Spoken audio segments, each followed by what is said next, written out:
It's too big. It won't fit over my We're couch. starving, man. It's like he had this whole thing of chicken, and he's just carving meat off and like eating it himself, and you don't even offer you anything or nothing.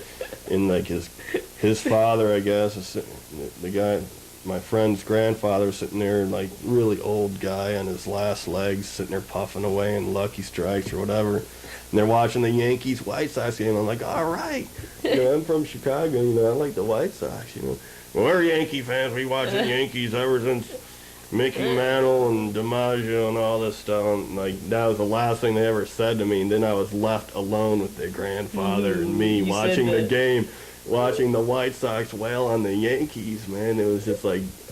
You don't want to rub it in too hard, pretty. Yeah, Keel what over right there on you, right? At that point, the White Sox were pretty bad, and the Yankees were pretty good, but anyway. Yeah, but the White Sox had the coolest uniforms in the league for a while. They do now, too. But anyway, finally, it was like a birthday of the grandfather, I believe, and the aunt comes out. I guess there's this whole thing with the sister in that family, like she lived with them and got kicked out, ran away, or some cause. Fell into a pothole right in front of the front yard, right? She caused all sorts of, whatever with that family or something. So it was a totally uneasy situation altogether. And she goes, would you like a piece of cake? I'm like, all right, a piece of cake for sure. Yes, please. Do you have ice cream? Yeah, anything, God. And she makes a little tiny piece. Wafer for the sister. And she takes like 2 bites out of the side she doesn't like and goes, oh, I don't like this. I don't want this. And she goes, oh, would you like, she gave me that leftover piece. You wouldn't cut me a fresh piece or anything. I'm like, come on. You have my table scraps, you worm. Yeah, I'm like, what is this? Man, I can't even get no flour. I didn't even get a flour. I mean, God.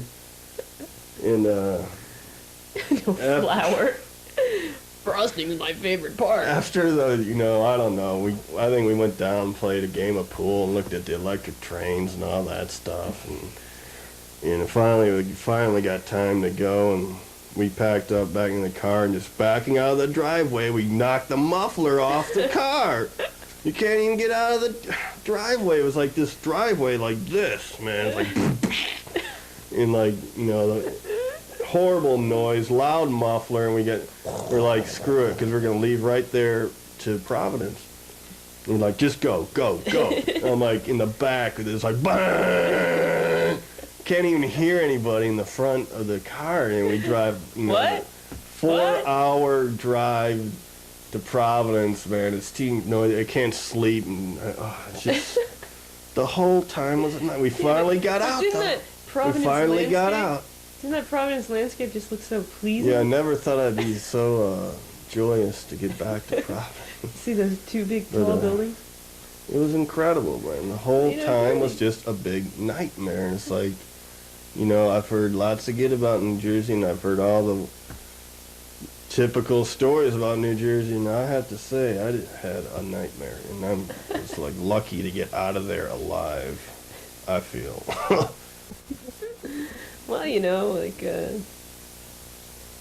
gotta be a survivor. It was a surviving experience, definitely. Whether I'll go back or not, I don't know. Don't do it. You'll never make it out, Bill. It was like I was lucky to get out once. Why press my luck? I mean, jeez. It was a nightmare, I'm telling you. Harsh place. Gee. Well, then just don't ever go to Newark Airport.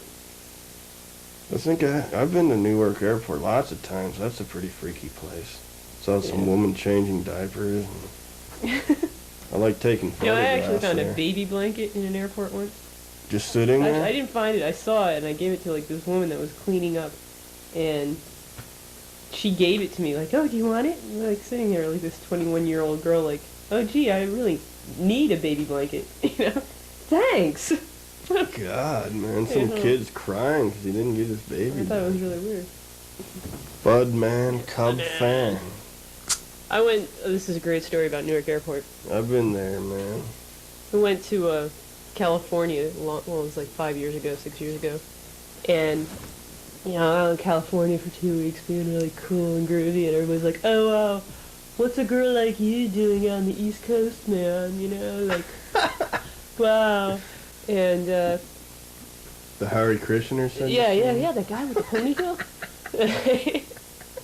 Anyway, so I'm going back there, like forcing me on the plane. We stopped at every bar on the way back to go, when I had to leave to go back to Rhode Island, and I was going to land in Newark Airport. It's the 11 o'clock flight, and I'm loaded, and I'm like, everybody, I'm going to drink with everybody on the plane, right?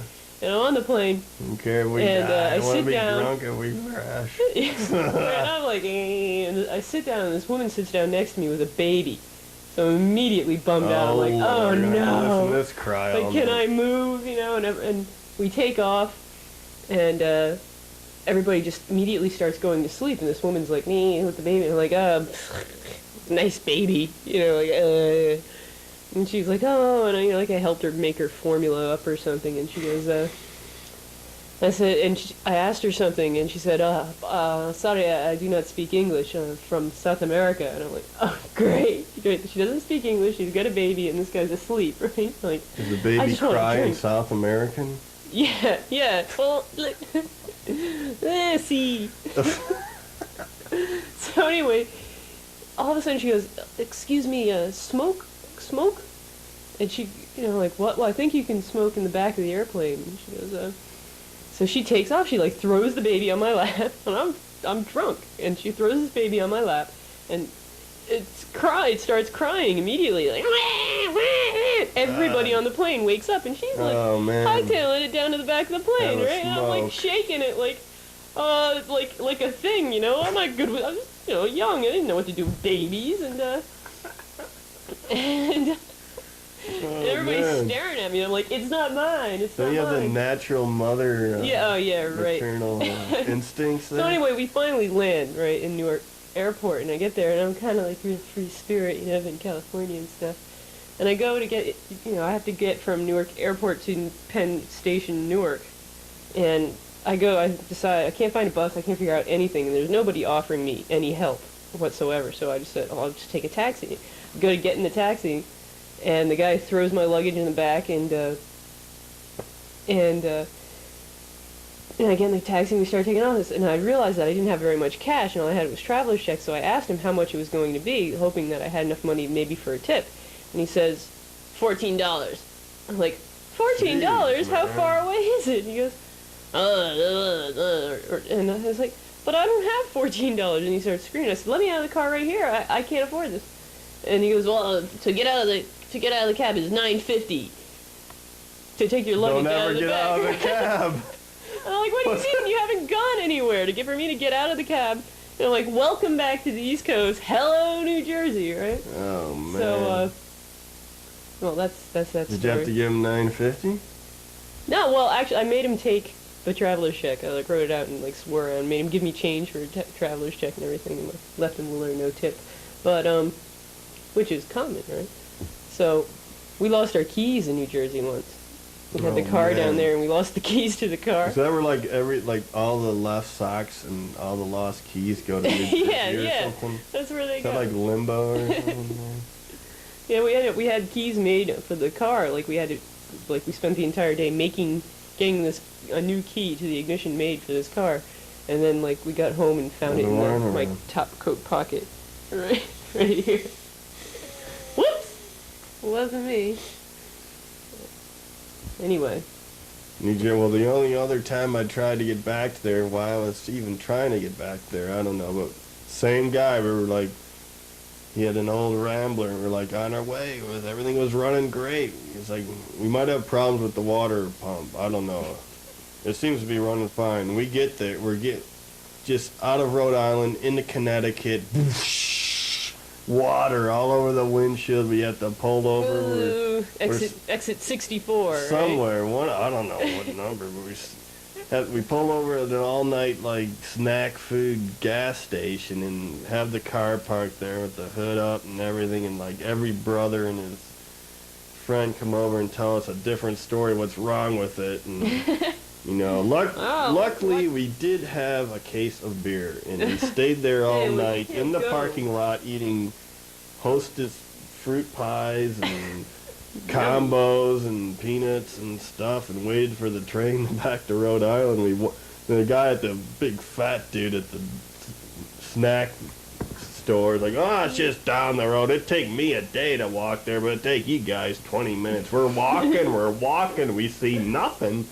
Just like dark country road. We're like, where is this train station? And like Waiting for Jason to come out of the woods and hack you up in little yeah, pieces. it's like, oh my God, we're never gonna get there. We start trying to hitchhike. No, 5 in the morning. 2 drunk guys are gonna pick us up. Right. You might stain my sob. We see this like scrap truck go by. We're like, God, that guy's gotta give us a ride, just in the back of the thing, and get us down there. And he doesn't do it. We're going into like 7-Elevens and just asking people, please give us a ride to the train station. Nobody's like taking us. I'll give you a beer. Finally, we see that scrapyard guy up there again, and we just like jump in the truck and go, please drive us to the station. And got us there just in time. We walk up there and finally get on the train back to Rhode Island. We never. No. That was that, and I think that's the last of my attempts to get out there. It was another nightmare. Another one, just traveling anywhere. But, Get in that car. both times, thank God, we had the old beer skis. The old They get us through it. Unbelievable.